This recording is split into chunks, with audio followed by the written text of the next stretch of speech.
مرحبا مرحبا یا رجانا مرحبا دار الہدا مرحبا مرحبا یا رجانا مرحبا دار الہدا. الحمد للہ رب العالمین والصلاة والسلام على سید الانبیاء والمرسلین وعلى آلہ الطیبین واصحابہ الطاہرین رضوان اللہ تعالی علیہم اجمعین. اما بعد فقد قال اللہ تبارک وتعالی فی القرآن المجید والفرقان الحمید. فاعوذ باللہ من الشیطان الرجیم. ادعوا ربکم تضرعا وخفیہ. آمنت باللہ صدق اللہ مولانا العظیم. سامعین محترم السلام علیکم ورحمۃ اللہ. دعا کے بارے میں رحمت دو عالم صلی اللہ تعالی علیہ وسلم کی حدیث ہے. اس کو صلاح المومن کہا گیا.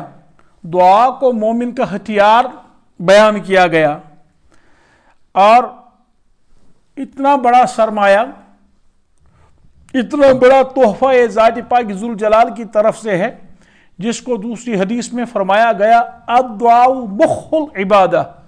وہ مغز کے ہیں. عبادت کا مغز آپ دیکھیں گے.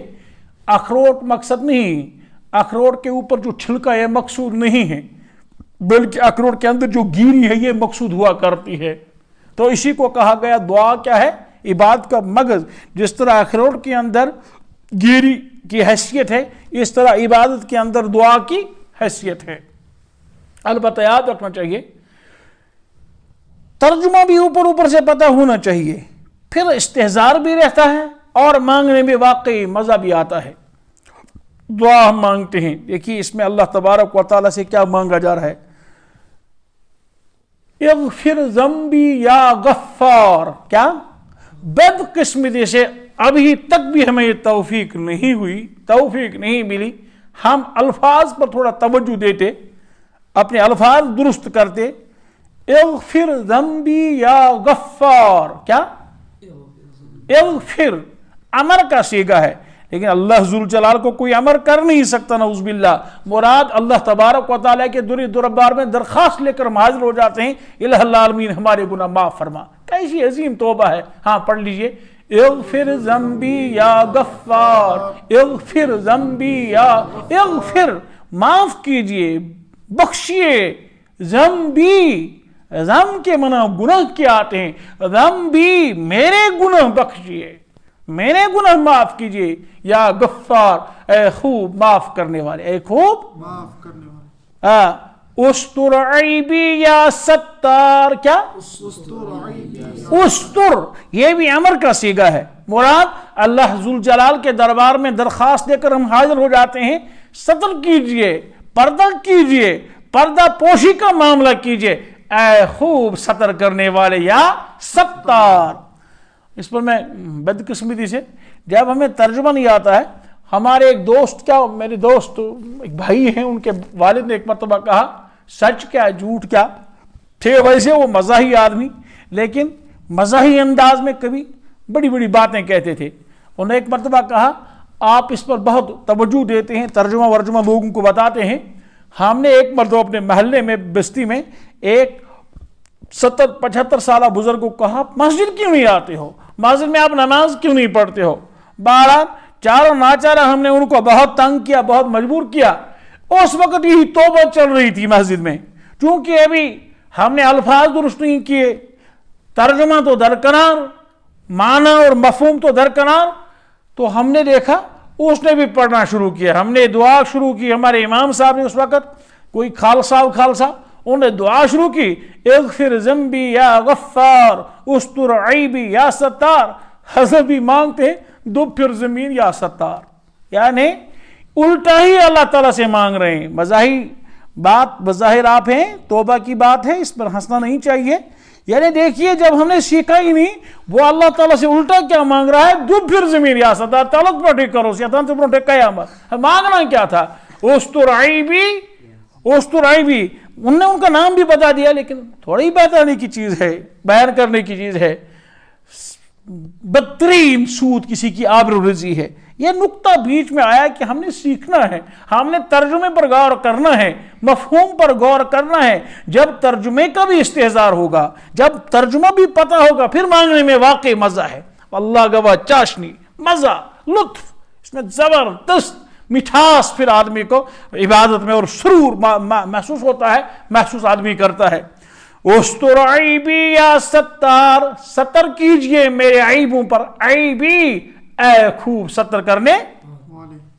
دیکھیے مانگا کیا جا رہا ہے، زدنی رزقی یا رزاق، زد یہ بھی وہی امر، زدنی بڑھائیے میرا، رزقی رزق، یا رزاق اے رزاق، ذو القوت المتین۔ کس سے رزق مانگا جا رہا ہے؟ نا اريد منهم من رزق وما اريد ان يطعمون، میں دوسروں سے کوئی تھوڑی یہ رکھتا ہوں امید کہ وہ مجھے کھلا سکیں، پلا سکیں، مجھے کوئی کھلا نہیں سکتا، پلا نہیں سکتا۔ میرا رزاق اللہ ہے، میرا رزاق اللہ ہے، ستار اللہ ہے، غفار اللہ ہے۔ ہم کشمیریوں کو اس میں بہت ہی احتیاط برتنی چاہیے۔ یہاں ہمارے یہاں جس کا نام عبد الغفار ہوتا ہے اس کو غفار کہتے ہیں، غفارہ۔ جس کا نام عبد الستار ہوتا ہے اس کو ستارہ کہتے ہیں۔ اس پر بھی علامہ شامی علیہ الرحمہ نے اس طرح کے الفاظ کہنے پر تو مکروہ تحریمی کا فتویٰ دیا، مکروہ تحریمی ہے۔ یعنی عبد الرحمن کسی کا نام ہے، ہم اس کو رحمانہ کہتے ہیں۔ اتنے گناہ ہم سے ہوتے ہیں دن رات اور ہمیں پتہ بھی نہیں۔ تو زدنی رزقی یا رزاق، زدنی بڑھائیے میرا رزق، اے رزاق اے رزق عطا کرنے والے، اے رزاق اے رزق دینے والے۔ زدنی رزقی یا رزاق، پھر ارحم حالی یا رحمان، ارحم رحم کیجئے، حالی حالنا ہم سب کے حال پر، یا رحمان یا رحمان دنیا و یا رحیم الآخرہ۔ ارحم حالی یا رحمان۔ پھر وقبل توبی، کیا ہے؟ کیا اشکر پڑھا؟ وقبل توبہی، توبہی نہیں عربی نہ وہ نہ یہ، یا پڑھیے وقبل توبتا، کیا؟ یا وقبل توبی، وقبل توبی یا توبتا، توبہ قبول کیجئے۔ زیادہ مناسب ہے، ہر جگہ رزقی ہے، عیبی ہے، ذنبی ہے، تو یہاں وقبل توبی، وقبل۔ جب عربی کے طلبہ کو بھی یہ صحیح پڑھنا نہیں آئے گا تو پھر لوگوں سے کیا امید وابستہ ہے؟ ان کا کیا گلہ شکوہ؟ تو کیا دعا ہے؟ وقبل توبی، قبول کیجئے میری توبہ قبل الموت۔ اچھا کشمیری یہاں کیا کہتے ہیں؟ وقبل توبہ قبل از موت، تو از فارسی ہے، تو عربی میں فارسی یہ قبل الموت، قبل الموتی، قبل یا غفرانک بعد الموت، اے موت کے بعد بھی اس پر قادر مطلق قدرت رکھنے والے، آپ موت کے بعد بھی معاف کر سکتے ہیں، معاف کرنے پر قدرت رکھتے ہیں، کوئی چین نہیں کر سکتا، کوئی اعتراض نہیں کر سکتا، اس لیے کہ آپ سے کوئی پوچھنے والا نہیں، گرفت کرنے والا نہیں۔ تو لہذا اے موت کے بعد بھی بخشنے پر قدرت رکھنے والے، ہماری درخواست اگر موت سے پہلے معاف کرتے تو ہم سرخرو ہو جاتے، سرفراز ہو جاتے، ورنہ اللہ تبارک و تعالیٰ کے یہاں انبیاء کی موجودگی میں، صلحاء کی موجودگی میں، اتقیاء کی موجودگی میں کیا ہو جائیں گے؟ خجل اور رسوا ہو جائیں گے۔ پیارے نبی علیہ السلام روٹ جائیں گے وہاں۔ میرے امتی کا نام اعمال اس طرح کا ہے، اے اللہ ہماری لاج رکھیے، ہمیں موت سے پہلے کیا کیجئے؟ اللہ تعالی ہم سب کو معاف فرمائے، امت مسلمہ کو معاف فرمائے۔ وقبل توبی قبل از موت مت مانگیے، قبل الموت، یا غفرانک بعد الموت، انت الہادی انت الحق۔ ہادی ایک ہے، ہادی کے معنی ہدایت کرنے والے۔ اب تو میں تھوڑی علمی بحث اس وقت کروں۔ ایک ہے قراءۃ الطریق، ایک ہے ایصال المطلوب، مقصد اور مطلوب کو پہنچانے والی ذات حضرت اللہ، رہبری کرنے والی ذات ہے محمد۔ اور اللہ تبارک و تعالیٰ نے قرآن پاک میں آپ کے حوالے سے کیا فرمایا صلی اللہ تعالیٰ علیہ وسلم؟ انک لا تہدی من احببت، آپ ہدایت نہیں کر سکتے اپنی مرضی سے، جس کو آپ چاہیں ہدایت عطا کریں۔ مراد آپ تو ہادی ہیں، آپ تو رہبر ہیں، آپ تو رہنما ہیں، آپ تو گائیڈ ہیں، لیکن مراد ہے کہ منزل مقصود تک آپ پہنچا نہیں سکتے. منزل مقصود تک پہنچانے والی ذات پاک حضرت اللہ کی ہے. ذات پاک ذوالجلال حضرت اللہ جل جلالہ ہے.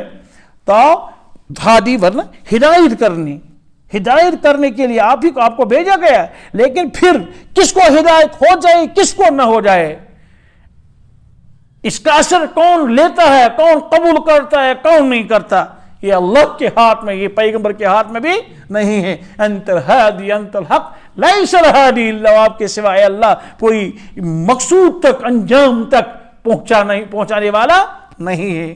انت الہادی انت لیس الہادی. حسبی ربی جل, حسبی ربی, میرے لیے میرا اللہ کافی ہے. حسبنا اللہ و نعم الوکیل, نعم المولا و نعم النصیر. یہ چھن فرصتی کیس ان دعاؤں کا اہتمام کرتے. کورونا وائرس ہو اور کوئی مہلک بیماری ہو, جب ان دعاؤں کا ہم اہتمام کرتے تو اس کی برکت سے اللہ تبارک و مصیبت ٹالتے, اللہ تبارک و تعالی امت کو نجات عطا فرماتے. تو کیا مانگنا ہے اللہ تبارک و تعالی سے؟ انت الہادی انت الحق لیس الہادی. حسبی ربی جل اللہ, ما فی قلبی غیر اللہ. آپ کا حج بھی, آپ کی نماز ہو, قربانی ہو, صدقات ہو, خیرات ہو, فلاحی کام ہو, آپ کوئی بھی عمل کریں, جب تک کیا اللہ تبارک و تعالی کے ساتھ کسی کو شریک ٹھہرانے سے نہیں بچیں گے, آپ کا عمل آپ کے چہرے پر مار دیا جائے گا. کسی پرانے گندے کپڑے میں لپیٹ کے چہرے پر مار دیا جائے گا. شرط یہ ہے کہ آپ شرک سے بچ جائیں. جس نے زندگی میں الیاذ باللہ کی ہو, ایسی غلطی کی ہو, شرک کیا ہو, وہ توبہ کرے. الا من تاب وآمن وعمل عملا صالحا, توبہ کر کے ایمان پر جو ہے جمع رہے, اعمال صالحات کرتا رہے, آئندہ کے لیے عزم مصمم کے ساتھ اس گناہ سے بیزاری کا اعلان کرے. تو انشاءاللہ اللہ تعالیٰ معاف کرنے پر قادر مطلق, اللہ معاف کرے گا. ورنہ ان اللہ لا یغفر ان یشرک بہ ویغفر ما دون ذلک لمن یشاء, اللہ شرک معاف نہیں کرتا. تو اس کے بارے میں کیا یاد رکھنا ہے؟ معافی قلبی غیر اللہ, میرے دل میں غیر اللہ نہیں ہے, اللہ کے علاوہ کسی کی ذات. یہ تو کہنے کی بات ہے, نہیں دل میں اللہ کو بسانا ہے. دل مکان ہے, اس کے مکین اللہ ہیں, اللہ ہیں, اللہ ہیں. اللہ وہ توفیق ہمیں عطا فرمائے. ما فی قلبی غیر. پھر بروح محمد صلی اللہ, میری جان قربان آقا کی روح پر, آقا کے مشن پر, آقا کی تحریک پر. تو لا الہ, بہرحال اللہ تعالیٰ اسی کلمے پر ہمارا خاتمہ فرمائے. 2-3 دن تک ان دعاؤں کا تھوڑا سا ترجمہ اوپر سے مفہوم میں بتاؤں گا, تاکہ ہمیں اللہ تبارک و تعالی مانگتے مانگتے استحضار عطا فرمائے. ہمیں پتہ چلے کہ ہم کیا مانگ رہے ہیں, کس سے مانگ رہے ہیں. بھکاری کو منت کرنا آتا ہے, سماجت اور وہ جھڑکنا آتا ہے. اب 10 بار اس کو باہر نکالے, وہ کہتے نہیں جی اللہ کے لیے دے دیے, دے دیجئے. ہم دعا بھی اس طرح کرتے لگتا ہے ہم کسی کے ساتھ اکڑ کے ساتھ بول رہے ہیں. ربنا آتنا فی الدنیا حسنہ, اوے بھائی یہ طریقہ ہے, تزلزل پایا جانا چاہیے. ربنا آتنا فی الدنیا حسنہ. بھکاری کو محنت کرنی آتی ہے, سماجت کرنی آتی ہے, تزلزل آتا ہے, گریہ کرنا آتا ہے, دل ٹوٹے ہوئے دل کے ساتھ ہمارے دروازے پر مانگنا آتا ہے. اور آپ شہنشاہ سے مانگ رہے ہیں, لگتا ہے کہ آپ خدا نگر لڑ رہے ہیں, ہاتھ پھیلا کے اس طرح نہیں, یہ طریقہ نہیں ہے. تزلزل پایا جانا چاہیے. ادعوا ربکم, رب اللہ سے مانگیے ایک گریہ کے ساتھ, خفیہ کے معنی دون الجہر قرآن نے کہا. کیا نعوذ باللہ من اللہ سنتا نہیں؟ اسی لیے جب صحابہ نے آقا سے عرض کی, جلالین میں عبارت موجود ہے, اقریب ربنا فننادیہ ام بعید اقریب ربنا, معاف کیجئے پھر سے سنیے, اقریب ربنا فنناجیہ ام بعید فننادیہ.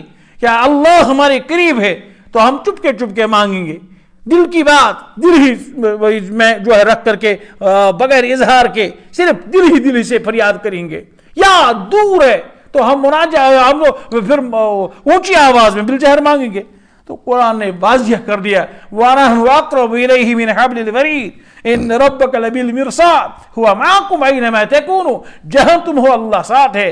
اب دو ہو وہ تیسرا ہے, اگر تم تین ہو وہ چوتھا ہے, اگر تم چار ہو وہ پانچواں ہے, اگر تم پانچ ہو وہ چھٹا ہے, اگر تم چھ ہو وہ ساتواں ہے, اگر تم سات ہو وہ آٹھواں ہے. یہ یاد رکھیں ان ربک لبالمرصاد, تیرا رب تیری گانت میں رہتا ہے. کشمیر میں ہم کہتے ہیں رب چی آسان زاگ رٹت بھی, تیرا رب تیری گانت میں رہتا ہے. وہ ماں کو وہ ہر وقت آپ کے ساتھ ہے, وہ حاضر ہے, وہ ناظر ہے, وہ فعال ہے, وہ فعال لما یرید ہے, وہ ہمیشہ آپ کے ساتھ رہتا ہے. وہ ہر ایک وہ سمیع ہے, آپ جو کچھ جو ہے کہتے ہیں وہ سنتا ہے, جو کچھ آپ کرتے ہیں وہ بصیر ہے, وہ دیکھتا ہے. اللہ ذوالجلال اس استحضار کے ساتھ مانگنے کی توفیق عطا فرمائے. تو تزلزل شرط اول ہے, اللہ وہ عطا فرمائے. الہ العالمین جو آج کل اس کورونا وائرس کی زد میں آئے ہیں, اس میں ہمارے سروائیں امت, اکابر امت کو ہمارے بڑے مفتیان کرام بھی ہیں, علماء حضرات ہیں, بالخصوص قبلہ مفتی عبدالرحیم صاحب دامت برکاتہم, مفتی فیض الوحید صاحب بھی ہیں, مولانا عنایت اللہ قاسمی صاحب بھی ہیں, اور پتہ نہیں ہمارے کتنے اساتذہ, طلبہ, ساتھی لوگ اس میں اس وقت مبتلا ہوں گے. الہ العالمین سب حضرات کو شفاء عاجلہ, شفاء دائمہ, شفاء مستمرہ, شفاء کلیہ عطا فرما. وآخر دعوانا ان الحمدللہ رب العالمین.